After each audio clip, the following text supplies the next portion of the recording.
What's the best joke you know? Guy walks into a bar and says to the bartender, "I'll show you something amazing for a beer." Bartender agrees. Guy pulls out a 10 inches pianist from his pocket and sets him on the bar. He starts playing beautifully. The bartender, wowed, demands, "Where the hell do you find that little man?" Guy says, "I've got a tiny wizard in my other pocket." "For another beer, you can make a wish." Bartender agrees and says, "Wizard, I'd like $100,000. Suddenly the bar fills with 100,000 ducks. Bartender, confused and angry, says, "What the hell, mate? I didn't want 100,000 ducks." Guy responds, "Oh, you think I wanted a 10 inches pianist? But he's got an ice machine and a cleaver." 100,000 ducks at 5.7 pounds, duck dressed equals 570,000 pounds of duck meat. Duck parts go for all sorts of prices. Foie gras is $12 per pound, for instance. But let's say whole duck wholesale prices at $2 per pound. He could come out of this with $1,140,000. Not mine. I went to a beekeeper to get 12 bees. He counted and gave me 13. Sir, you gave me an extra. That's a freebie. What's the difference between a hippo and a zippo? One is very heavy, and the other is a little lighter. What did Cinderella say when she got to the ball? Makes gagging sound. I told this to my family when I was like 11. Went over well. The only thing so far that's made me laugh out loud is the mental image of someone telling their family that joke at the age of 11. A proctologist walks into a bank. He needs to sign a document. He tries to sign, but he pulls a thermometer out of his shirt pocket. "Oh shit, some asshole has my pen." People are shocked when they find out what a terrible electrician I am. A man goes to a funeral. He asks the widow if he could say a word. He goes to the front and says, "Plethora," and sits back down. The widow leans over and whispers, "Thanks, that means a lot." As a Finn, I have a special fondness for Russian, Soviet political jokes. A new arrival to Gulag is asked, "What were you given 10 years for?" "For nothing. Don't lie to us here, comrade." Everybody knows, for nothing is 3 years.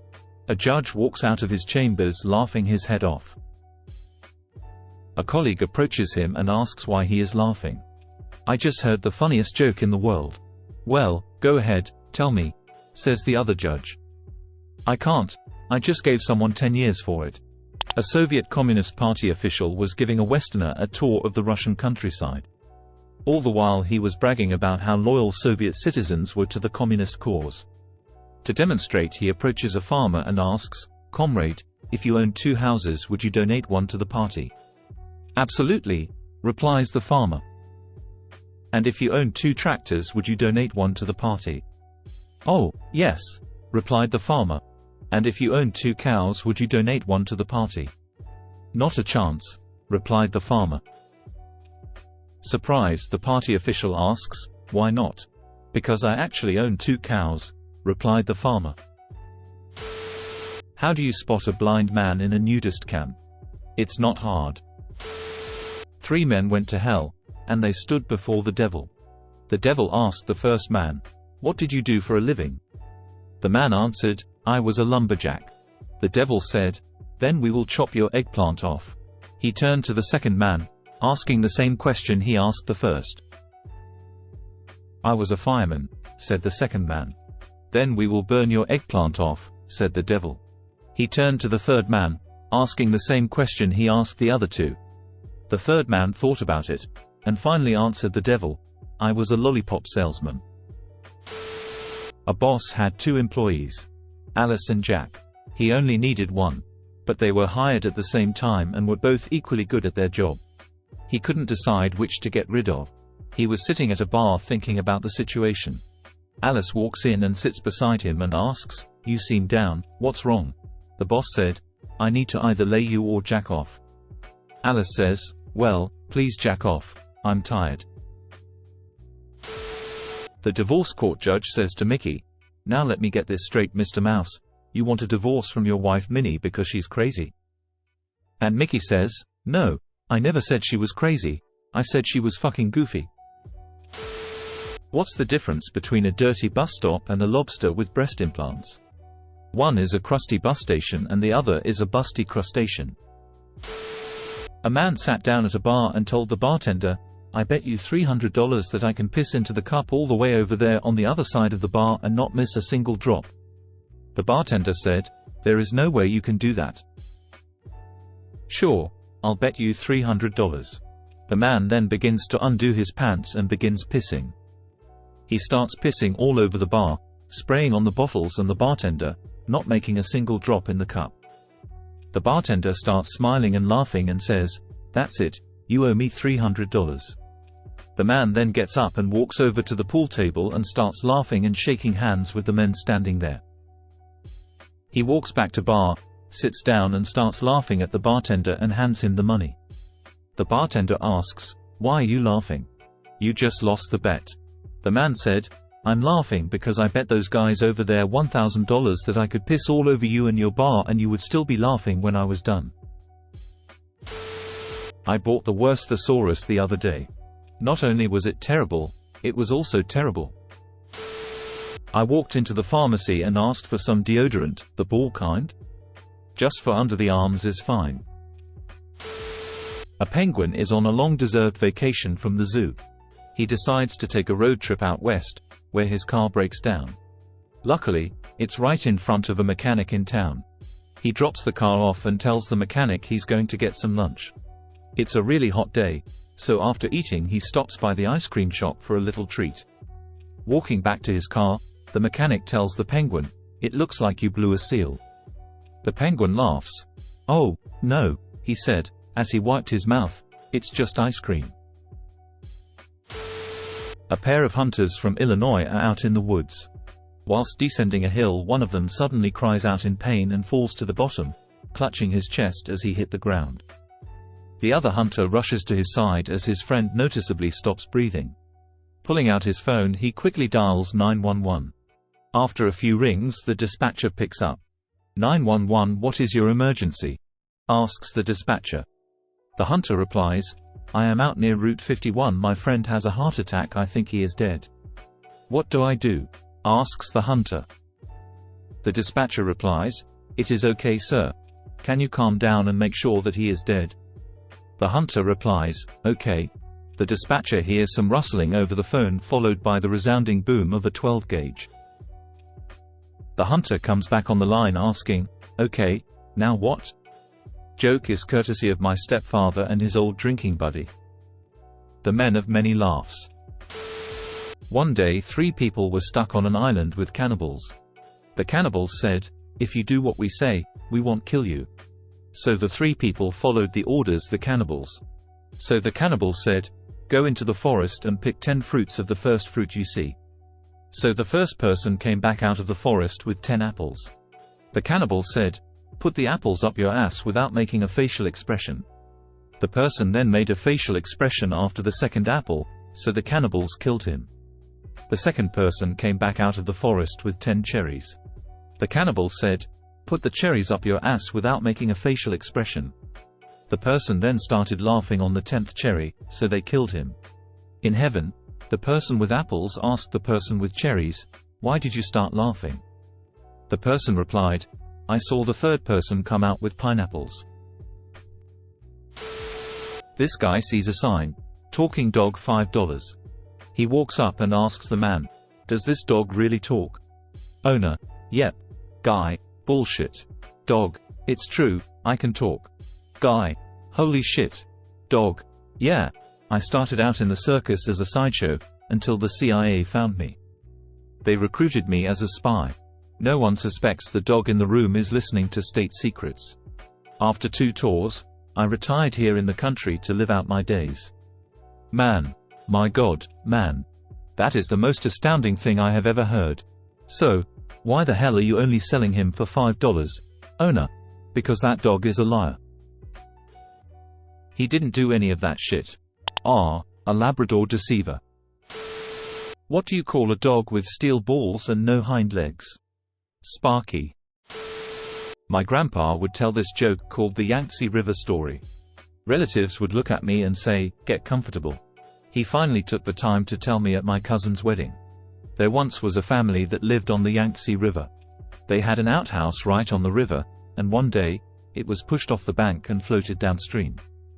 The father of the family lined up his 3 sons. Young, teen, and almost adult, they lined up, facing where the outhouse used to be. The father asked the boys one by one, "Did you push the outhouse into the Yangtze River?" The youngest turned his head to the left, staring at the house they all lived in.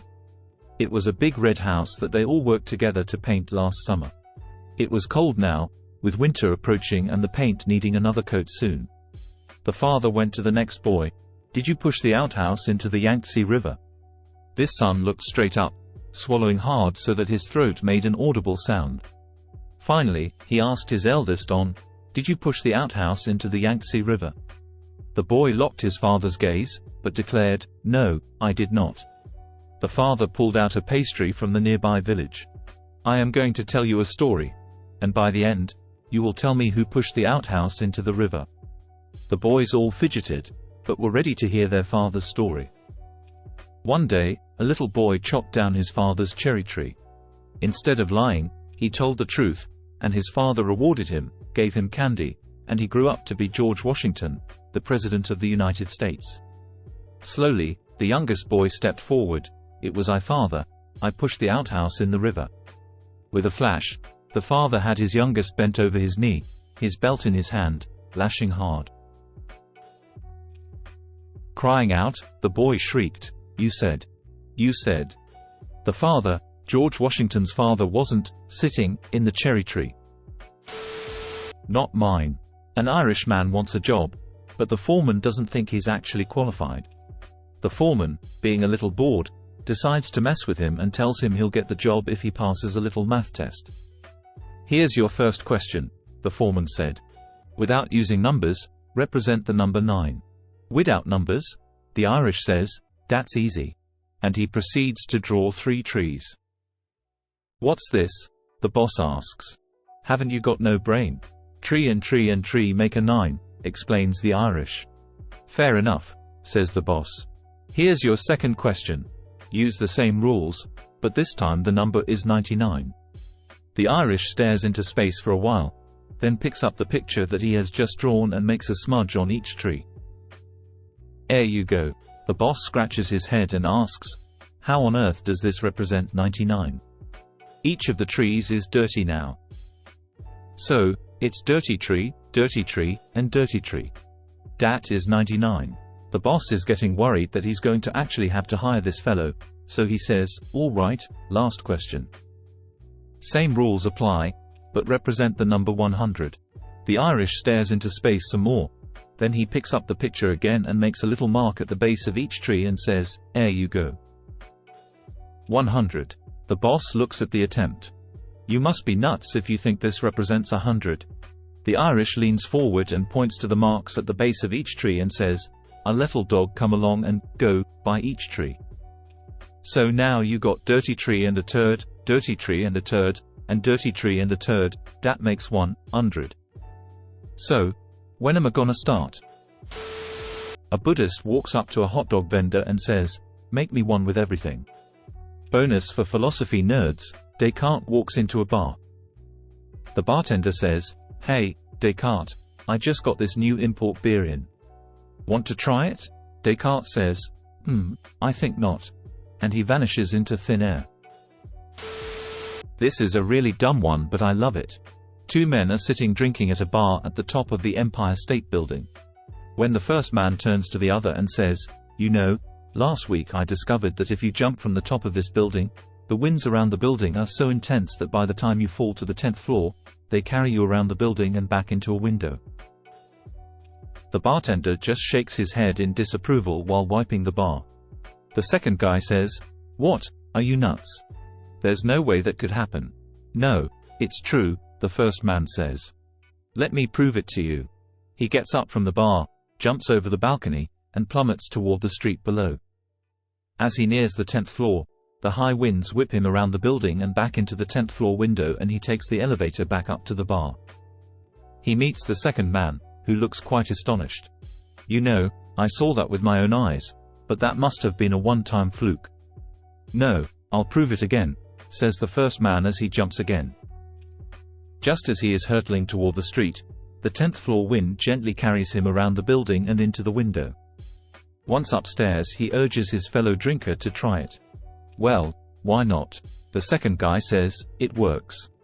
I'll try it. He jumps over the balcony, plunges downward, passes the 11th, 10th, 9th, 8th floors, and hits the sidewalk with a splat. Back upstairs, the bartender turns to the other drinker and says, "You know, Superman, you're a real jerk when you're drunk." I've got one. This reminds me of the man who was driving down the road and his car breaks down near a monastery. He goes to the monastery, knocks on the door, and says, "My car broke down. Do you think I could stay the night?"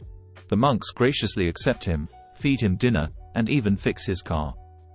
As the man tries to fall asleep, he hears a strange sound. A sound unlike anything he's ever heard before. The sirens that nearly seduced Odysseus into crashing his ship comes to his mind. He doesn't sleep that night.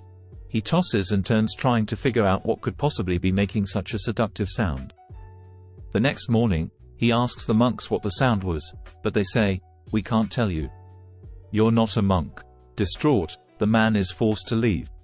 Years later, after never being able to forget that sound, the man goes back to the monastery and pleads for the answer again. The monks reply, "We can't tell you. You're not a monk." The man says, "If the only way I can find out what is making that beautiful sound is to become a monk, then please, make me a monk." The monks reply, "You must travel the earth and tell us how many blades of grass there are and the exact number of grains of sand. When you find these answers, you will have become a monk." The man sets about his task. After years of searching, he returns as a gray-haired old man and knocks on the door of the monastery. A monk answers. He is taken before a gathering of all the monks. "In my quest to find what makes that beautiful sound, I traveled the earth and have found what you asked for. By design, the world is in a state of perpetual change. Only God knows what you ask. All a man can know is himself, and only then if he is honest and reflective and willing to strip away self-deception." The monks reply, "Congratulations. You have become a monk. We shall now show you the way to the mystery of the sacred sound." The monks lead the man to a wooden door, where the head monk says, "The sound is beyond that door." The monks give him the key, and he opens the door. Behind the wooden door is another door made of stone. The man is given the key to the stone door and he opens it, only to find a door made of ruby. And so it went that he needed keys to doors of emerald, pearl and diamond. Finally, they come to a door made of solid gold. The sound has become very clear and definite. The monks say, "This is the last key to the last door." The man is apprehensive. His life's wish is behind that door. With trembling hands, he unlocks the door, turns the knob, and slowly pushes the door open. Falling to his knees, he is utterly amazed to discover the source of that haunting and seductive sound. "But, of course, I can't tell you what it is because you're not a monk."